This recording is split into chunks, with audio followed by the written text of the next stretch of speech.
हिंदी कार्यशाला में सभी विद्यार्थियों का हार्दिक स्वागत। सीबीएसई कोर्स ए हिंदी टर्म 2 के संबंध में सभी विद्यार्थियों ने अपना पाठ्यक्रम अच्छे से समझ लिया कर लिया होगा, लेकिन अब परीक्षा के संबंध में अच्छे अंक लाने के लिए अपनी आंसर शीट में विद्यार्थी कितना अच्छा लिख सकते हैं, इसे जांचना, इसे सीखना बहुत आवश्यक है। सबसे पहले विद्यार्थियों को अपनी लिखावट अच्छी रखनी होगी। जितना भी आपने कोर्स किया, जितना भी आपने उसे समझा, वह एक सीखने के तौर पर था, लेकिन कॉपी में जब आप लिखते हैं, वास्तव में वह भी एक परीक्षा है, इसे भी आपको सीखना आवश्यक है। तो आज हम सीखेंगे कि अपनी आंसर शीट में हमें प्रश्नों के उत्तर या रचनात्मक लेखन की विषय वस्तु को किस तरह से प्रस्तुत करना है, जिससे हम अच्छे से अच्छे अंक प्राप्त कर सकें। यहाँ आपकी दो विषय वस्तु होगी, जिसके अंतर्गत एक पाठ्य पुस्तक है क्षितिज, दूसरी है कृतिका। एक तरफ आपके है रचनात्मक लेखन, जिसके अंतर्गत अनुच्छेद लेखन, पत्र लेखन, संदेश लेखन और विज्ञापन लेखन आएंगे। विशेषकर विद्यार्थी प्रश्नों को आसानी से हल कर लेते हैं, लेकिन ये ध्यान रखना है कि क्षितिज का जो भी कोर्स है या कृतिका का जो भी कोर्स आपके पाठ्यक्रम में है, उसे अच्छे से समझना है, पर उसे लिखते समय ये विशेष ध्यान रखेंगे कि केवल प्रश्न नंबर आप लगाएं और उसके बाद उसका उत्तर लिखना प्रारंभ कर दें। प्रश्न लिखकर अपना समय खराब न करें। प्रश्न का उत्तर लिखने के बाद एक पंक्ति आप छोड़ें और अगले प्रश्न का उत्तर लिखें। इस तरह से सभी प्रश्नों के उत्तर आप लिखें, व्यवस्थित लिखें और उसके बाद पंक्ति छोड़कर एक लाइन खींचें, फिर अगले प्रश्न का उत्तर लिखें। इसके साथ साथ प्रश्न की समय सीमा, जो प्रश्न दिया है उस प्रश्न के अंदर जो भी उत्तर सीमा है कि 10 से 20 या 30 से 50, 30 से 40 पंक्ति अगर दे रखी है तो 3 या 4 पंक्ति में आप इसका उत्तर लिखेंगे। एक पंक्ति में औसतन 10 शब्द आते हैं। 30 से 40 शब्द अगर प्रश्न के संबंध में उत्तर लिखने के लिए कहा गया है तो 3 से 4 शब्द। अगर आपको 60 से 70 शब्द दिए गए हैं तो 6 से 7 पंक्तियों में आप अपना उत्तर पूरा कर दें, क्योंकि प्रश्न पत्र समय सीमा को ध्यान में रखकर लिखा गया है। अतः आपको शब्द सीमा इसी कारण से दी जाती है कि विद्यार्थी शब्द सीमा का विशेष ख्याल रखे। ये था पाठ्य पुस्तकों से संबंधित प्रश्नों के उत्तर को लिखना। सबसे महत्वपूर्ण होता है इन रचनात्मक लेखन की विषय वस्तु को व्यवस्थित तरीके से लिखना, ताकि परीक्षा में आप पूरे में से पूरे अंक प्राप्त कर सकें। जिस तरह से इसके 5 अंक निर्धारित हैं, इसके 5 अंक निर्धारित हैं, इसके 5 अंक निर्धारित हैं और इसके भी 5 अंक निर्धारित हैं, लेकिन आप ध्यान रखेंगे कि इनकी विषय वस्तु किस तरह से होनी चाहिए। ये विशेष ध्यान रखेंगे कि अगर आपको कोई टॉपिक 2 बार लिखना है तो आपको उसको व्यवस्थित तरीके से लिखेंगे, अलग अलग पेज पर, साफ सुथरे पेज पर, न कि काट छांट करते हुए। तो सबसे पहले हम यहाँ रचनात्मक लेखन के संबंध में बात करेंगे कि किस तरह से अच्छे अंक प्राप्त करने के लिए हमें विषय वस्तु को किस तरह से लिखना है। सबसे पहले हमें ध्यान रखना है अनुच्छेद लेखन में सबसे ऊपर अनुच्छेद लेखन शब्द जो है वो लिखेंगे, अनुच्छेद लेखन। इसके पश्चात आप अनुच्छेद का जो आपका विषय है उस विषय का नाम या उसका जो भी शीर्षक है वो आप लिखें। ये आपके प्रश्न में दे रखा होगा। इसके बाद इसके जो भी संकेत बिंदु है, 1, 2, 3, 4, जितने भी संकेत बिंदु है, उन संकेत बिंदुओं को आप यहाँ पर लिखें। इन संकेत बिंदुओं को लिखने के बाद यहाँ से आप अनुच्छेद लिखना प्रारंभ करें। अनुच्छेद बहुत ही सीमित शब्दों में आपको लिखना है। आपको इस तरह से नहीं लिखना है कि वह एक निबंध हो। कई बार विद्यार्थी गलती कर देते हैं, अनुच्छेद लेखन को निबंध की तरह लिखते हैं। निबंध नहीं लिखनी है। शब्द सीमा का ध्यान रखें। शब्द सीमा 150 शब्द अर्थात 15 पंक्ति। 15 पंक्ति या 16 पंक्ति से अधिक अनुच्छेद नहीं होना चाहिए। इसके बाद जो कुछ आप लिखें वह गागर में सागर हो। गागर में सागर का तात्पर्य है कि विषय वस्तु को कम से कम शब्दों में लेकिन सार गर्भित लिखें कि जो लिख रहे हैं विषय से संबंधित है। उसके बाद पंक्तियों का संबंध, जो भी पंक्तियां आप लिख रहे हैं उसका परस्पर आपस में एक दूसरे से संबंध होना चाहिए और जो भी विषय वस्तु लिख रहे हैं वो भी स्पष्ट होनी चाहिए, स्पष्ट व सरल। शुद्ध रूप, बिल्कुल शुद्ध रूप होना चाहिए, कहीं पर भी कोई भी गलती या अशुद्धि नहीं होनी चाहिए, काट छाट नहीं होनी चाहिए। आप अनुच्छेद लिखने से पहले उसकी एक फ्रेम बना लें और उसका रफ स्केच बनाकर फिर आप व्यवस्थित रूप से अनुच्छेद को लिखेंगे और इस तरह से तरीके से लिखने के बाद अंत में आप जहां अनुच्छेद समाप्त हो रहा है एक पंक्ति खींच दीजिए। उसके नीचे अगर कुछ लाइन बच भी गई है तो उसके नीचे कोई अन्य प्रश्न हल ना करें। एक पूरे साफ पेज पर आप केवल अनुच्छेद हाईलाइट कीजिए, केवल अनुच्छेद लिखें, पंक्तियां नीचे रह गई है रहने दें, उसके संबंध में ध्यान नहीं देना है कि पेपर बच रहा है या लाइनें बच रही। आपको प्रेजेंटेशन देना है, अच्छे मार्क्स आए। इस रचनात्मक लेखन का उद्देश्य होता है कि आप विषय वस्तु को कितने अच्छे से प्रस्तुत कर सकते हैं। सारा खेल प्रेजेंटेशन का, प्रस्तुतिकरण का है। अतः जितने भी आप रचनात्मक लेखन करेंगे हर एक टॉपिक अलग नए पेज पर करेंगे। ऐसा नहीं है कि 5-6 पंक्ति अनुच्छेद की लिख दी, उसके नीचे पत्र लिख दिया, इस तरह से सब कुछ ये मिल जाएगा, मिक्स हो जाएगा, खिचड़ी बन जाएगा। ऐसा कार्य नहीं करना है, साफ सुथरा और व्यवस्थित कार्य करें, ये भी परीक्षक देखते हैं। इसके पश्चात अगला हमारा टॉपिक है,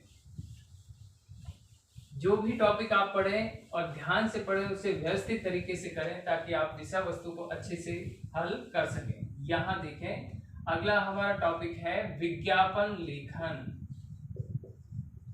विज्ञापन लेखन को भी आप व्यवस्थित तरीके से एक नए पेज पर सुंदर तरीके से लिखें। इस तरह से विज्ञापन लेखन, यहाँ आप उस पूरे एक पेज पर एक बड़ा बॉक्स बनाएंगे।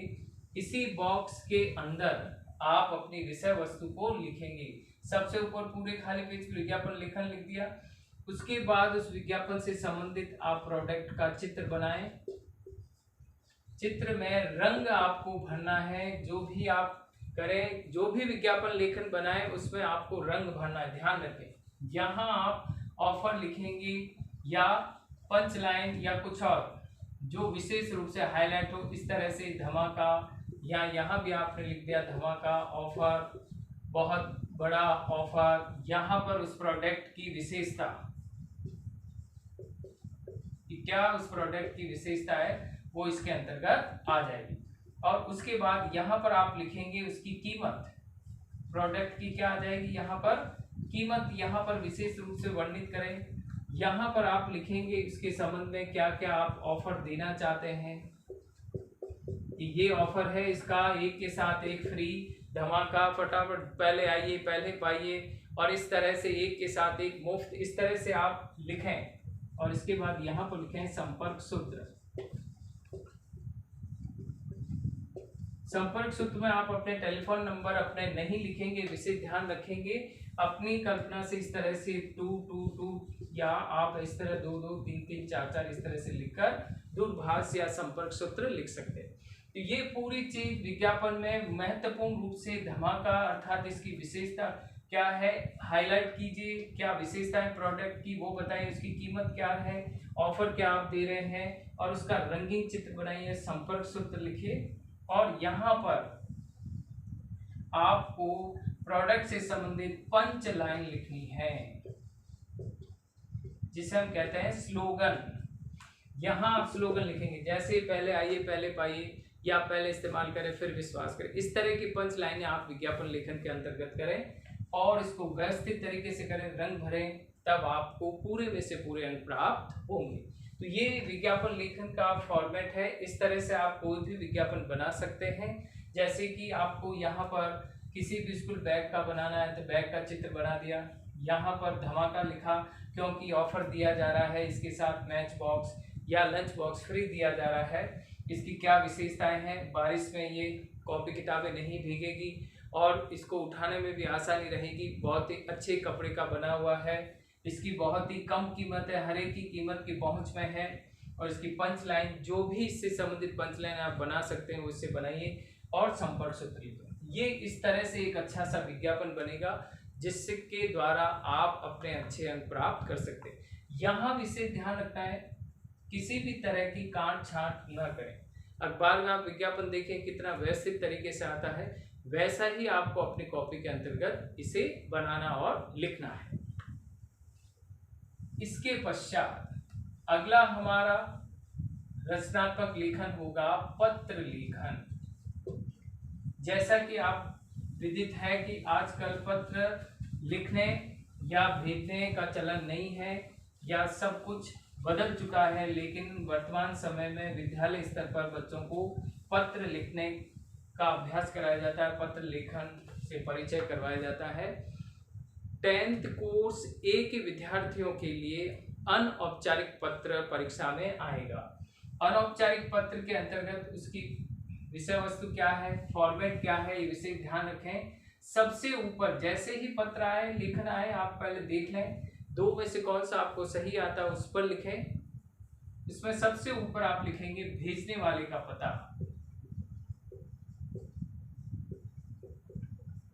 वाले का पता। बाईं तरफ वो आपका घर हो सकता है, आप परीक्षा भवन हो सकता है, या छात्रावास हो सकता है। यहां हम लिख सकते हैं परीक्षा भवन या छात्रावास। औपचारिक पत्र इससे अलग होते हैं। ये अनौपचारिक पत्र हैं जो परिवार, मित्रों, दोस्तों को हम लिखते हैं, उसे अनौपचारिक पत्र कहा जाता है। इसके पश्चात भेजने वाले का पता परीक्षा भवन है या छात्रावास है। उसके बाद जिसे हम लिख रहे हैं उनके बारे में हम यहाँ पर उससे संबोधन के बारे में लिखेंगे, पर उससे पहले हम लिखेंगे दिनांक। जो भी दिनांक है, जितनी भी दिनांक है, मान लीजिए 20 लिख दिया, 20 मार्च 2000। इस तरह यहाँ पर आप संख्या की जगह XX लिख देंगे, 2022 या 2023 नहीं लिखना है। इसके पश्चात आप संबोधन करेंगे।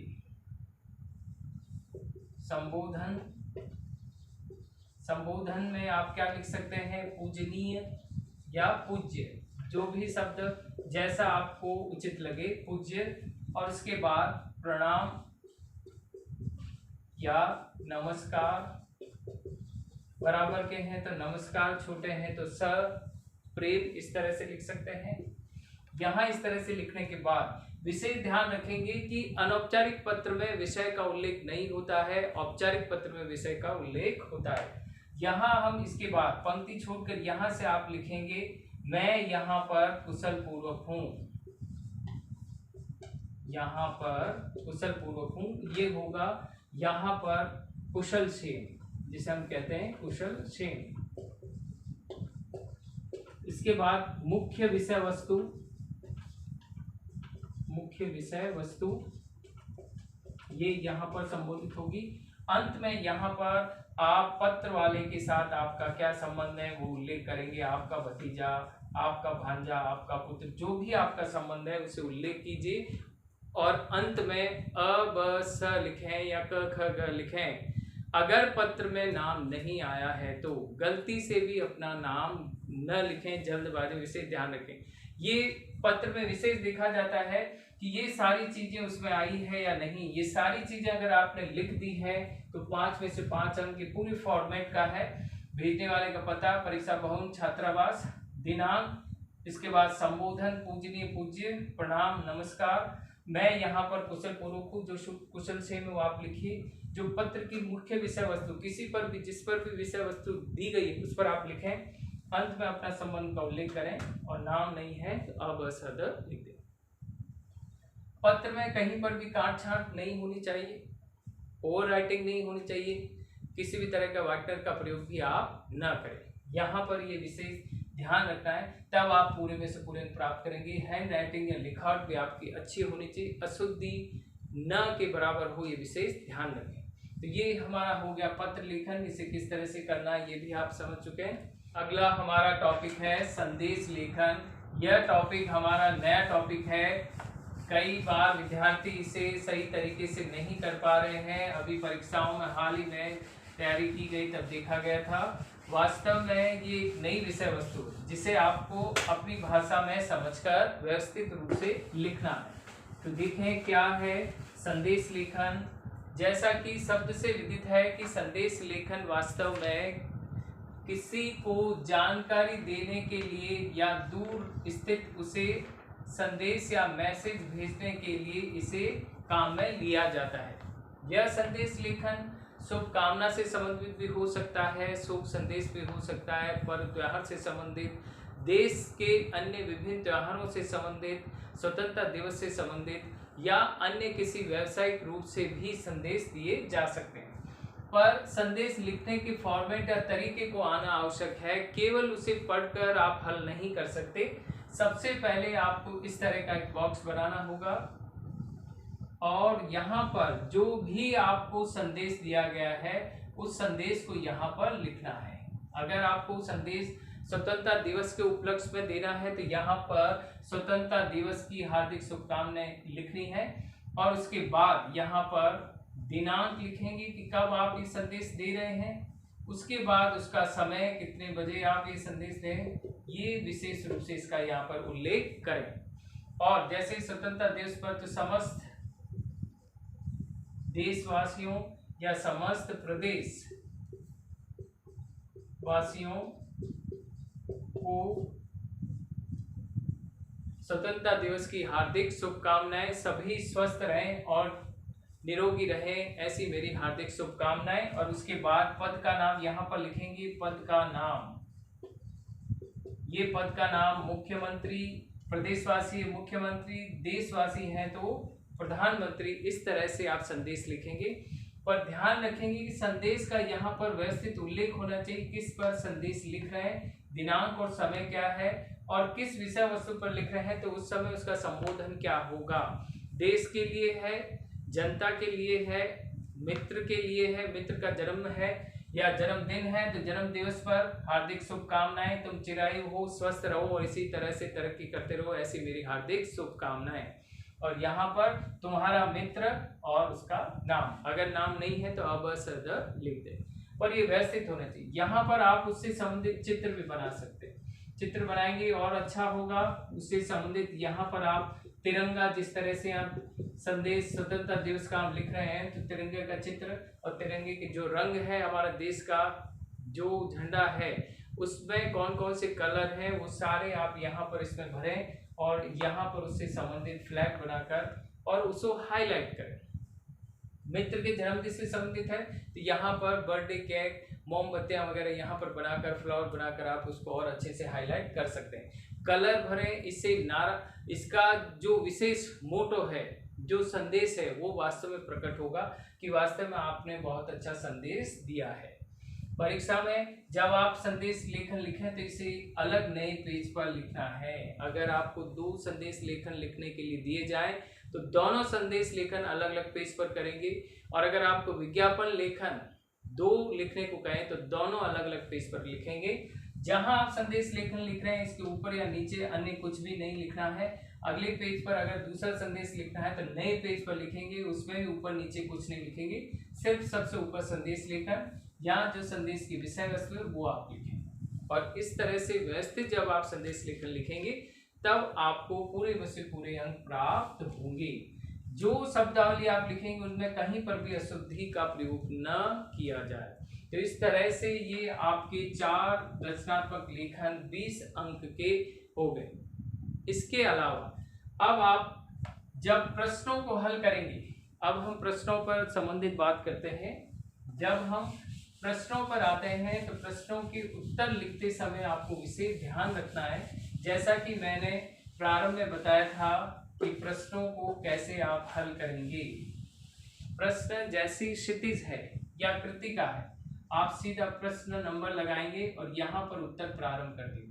जहां आपका उत्तर खत्म हो जाता है, विशेषकर जैसा कि मैंने कहा शब्द सीमा का विशेष ध्यान रखेंगे। इससे आप सभी प्रश्नों को हल पाएंगे, क्योंकि कई बार विद्यार्थी एक प्रश्न जो बहुत अच्छा आता है लेकिन वो 2 अंक का है और उस 2 अंक के प्रश्न को वो 10 पंक्तियों में लिख देता है, अंक तो उतने मिलने हैं, समय खराब किया, जबकि उसे केवल 20 शब्द में 2 पंक्ति में उत्तर देना है। तो शब्द सीमा का विशेष ध्यान रखें, जितनी शब्द सीमा है। उसके पश्चात प्रश्न नंबर 2, अगर किसी विद्यार्थियों को प्रश्न बाद में 3 प्रश्न पहले कर लिए, उसके बाद रचनात्मक लेखन कर लिया, उसके बाद प्रश्न करेंगे, तो प्रश्न नंबर व्यवस्थित लगाएं। इससे परीक्षक को प्रश्न पत्र पढ़कर ध्यान आ जाएगा। लेकिन उसके साथ साथ अगर आप प्रश्न को कॉपी में न लिखकर प्रश्न क्रमांक लिखकर उत्तर लिखेंगे तो उसे ढूंढने में आसानी रहेगी, अंक देने में आसानी रहेगी। अगर 60 से 70 शब्द सीमा है तो आप 7 से अधिक पंक्ति न लिखें और प्रत्येक प्रश्न के उत्तर को लिखने के बाद उसकी बाद एक पंक्ति खींचें और उसके बाद अगले प्रश्न का उत्तर लिखने से पहले एक पंक्ति और छोड़कर आप अगले प्रश्न का उत्तर लिखें। इस तरह से व्यवस्थित करना है, अशुद्ध नहीं लिखना है, लिखावट अच्छी लिखनी है, जल्दबाजी नहीं करनी है, समय सीमा का ध्यान रखकर आप प्रश्न पत्र को हल करेंगे तो आपके अच्छे से अच्छे अंक प्राप्त होंगे। धन्यवाद।